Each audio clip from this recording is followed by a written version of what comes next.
Hello everyone, welcome to study squad. I am Shivani Chauhan. इस video में हम देखेंगे क्लास 8 हिस्ट्री की बुक का चैप्टर 3 के एमसीक्यूज़ देखेंगे हम और आंसर्स देखेंगे। एमसीक्यूज़ बहुत इंपॉर्टेंट है क्योंकि अब एग्जाम्स में एमसीक्यूज़ बहुत ज़्यादा पूछे जाने लगे हैं, है ना। तो इसलिए हमें एमसीक्यूज़ करना बहुत ज़रूरी है। तो देख लेते हैं। पहला क्वेश्चन जो है, East India company got Diwani of Bengal. तो जो दीवानी राइट्स मिले थे ईस्ट इंडिया कंपनी को बंगाल के, वो कौन से ईयर में यानी कि कौन से साल में मिले थे? तो वो मिले थे 1765 में। और अगर आपको पता है कि कौन सी बैटल के बाद मिले थे, battle of Plassey, battle of Buxar, कौन सी बैटल के बाद पता है तो कमेंट बॉक्स में बताइएगा।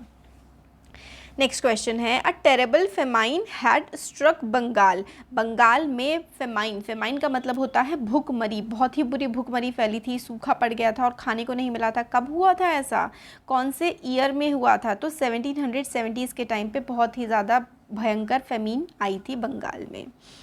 नेक्स्ट क्वेश्चन है, as Diwan the company had to look after. दीवान के तौर पर कंपनी को कौन कौन से काम करने पड़ते थे? तो कंपनी को फाइनेंशियल एडमिनिस्ट्रेशन देखना पड़ता था as the Diwan of the company. Financial administration मतलब वो कर इकट्ठा करने का, रेवेन्यू इकट्ठा करने का काम किया करता था। इतना ज़्यादा रेवेन्यू हुआ करता था कि किसान बहुत ही ज़्यादा गरीब हो गए थे। 90% मतलब 100 रुपये कमाए तो 90 रुपये कर में चलेगा, टैक्स में चलेगा, ये हालत थी। क्वेश्चन 4 है, artisans started deserting Bengal villages because. Artisans कौन होते हैं? आर्टिसंस होते हैं कलाकार, जैसे कि कोई कपड़े की में बुनाई करने वाला है, कोई पेंटिंग करने वाला है, तो इस तरीके के लोग बंगाल छोड़ छोड़ करके चले जा रहे थे। ऐसा क्यों हो रहा था? डिजर्ट का मतलब है छोड़ करके चले जाना। ऐसा क्यों हो रहा था? They were forced to sell goods at low prices, क्योंकि उनको अब ईस्ट इंडिया कंपनी बहुत ही सस्ते दामों पर ज़बरदस्ती उनसे सामान खरीदना चाहती थी, इसलिए व्यापारी छोड़ छोड़ करके वहाँ से फिर मतलब सामान जो बना रहे थे वो लोग जा रहे थे बंगाल छोड़ के। नेक्स्ट क्वेश्चन है, dash was the governor general of India in 1793। तो 1793 में इंडिया का गवर्नर जनरल कौन था? तो इंडिया का गवर्नर जनरल, वैसे यहाँ पे इंडिया नहीं आना चाहिए, गवर्नर जनरल ऑफ बंगाल, क्योंकि गवर्नर जनरल ऑफ इंडिया की उपाधि तो 1883 में दी गई थी, है ना। गवर्नर जनरल, हाँ सॉरी ठीक है, गवर्नर जनरल ऑफ इंडिया। हाँ, तो ये कौन था? तो ये था बी, ये था कॉर्नवालिस। तो चार्ल्स कॉर्नवालिस था।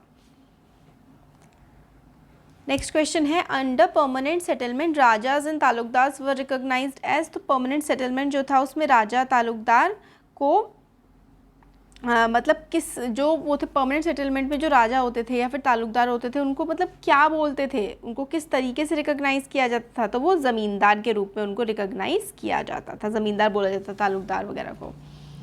नेक्स्ट क्वेश्चन है, nearly dash people died in famine. तो कितने? 10 मिलियन लोग, मतलब बहुत ही ज़्यादा लोग मरे थे। 10 मिलियन लोग यानी कि 1 करोड़ लोग बंगाल में जो फेमाइन आई थी, भुखमरी फैली थी, उसमें मर गए थे।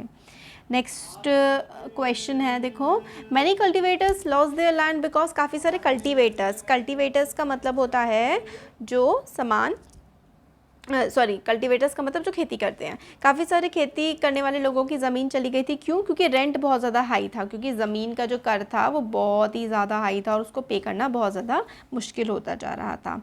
Zamindars were responsible for collecting dash for the from peasant. Zamindar जो है क्या करते थे? रेंट इकट्ठा करते थे, है ना। यहाँ पे आएगा, रेंट इकट्ठा करते थे ज़मींदार किसानों से। नेक्स्ट क्वेश्चन है, Mahalwari system was introduced in. जो महलवारी सिस्टम था वो कौन से साल में इंट्रोड्यूस किया गया था? तो महलवारी जो है वो 1822 में स्टार्ट किया गया था। ये भी कर इकट्ठा करने का ही एक तरीका था। नेक्स्ट क्वेश्चन है, when company got the Diwani of Bengal the governor general. जब कंपनी को दीवानी राइट्स मिले थे तो उस समय पर गवर्नर जनरल कंपनी का कौन हुआ करता था? तो उस समय गवर्नर जनरल कंपनी का हुआ करता था रॉबर्ट क्लाइव। तो रॉबर्ट क्लाइव था जब बंगाल की दीवानी मिली थी।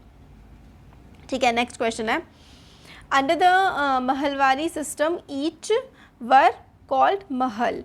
तो महलवारी सिस्टम में जो हर जो गांव होता था ना, हर एक गांव को महल कहा जाता था। नेक्स्ट क्वेश्चन है डैश वॉज मद्रास गवर्नर इन 1819। तो डैश इनमें से कौन था मद्रास का गवर्नर 1819 के टाइम पर? तो थॉमस मुनरो, ठीक है, मुनरो था मद्रास का गवर्नर उस समय। नेक्स्ट क्वेश्चन है कंपनी इंट्रोड्यूस डैश इन 1793। तो 1793 में क्या कंपनी ने इंट्रोड्यूस किया था? तो परमानेंट सेटलमेंट सिस्टम कंपनी ने स्टार्ट किया था 1793 में। कंपनी मतलब अंग्रेज़ों ने। नेक्स्ट क्वेश्चन है over the dash of Bengal population was wiped out. तो 1/3 मतलब 1/3 जो है आबादी मर गई थी, फेमीन जब पड़ी थी, 1 करोड़ लोग मर गए थे लगभग, आप समझ लो।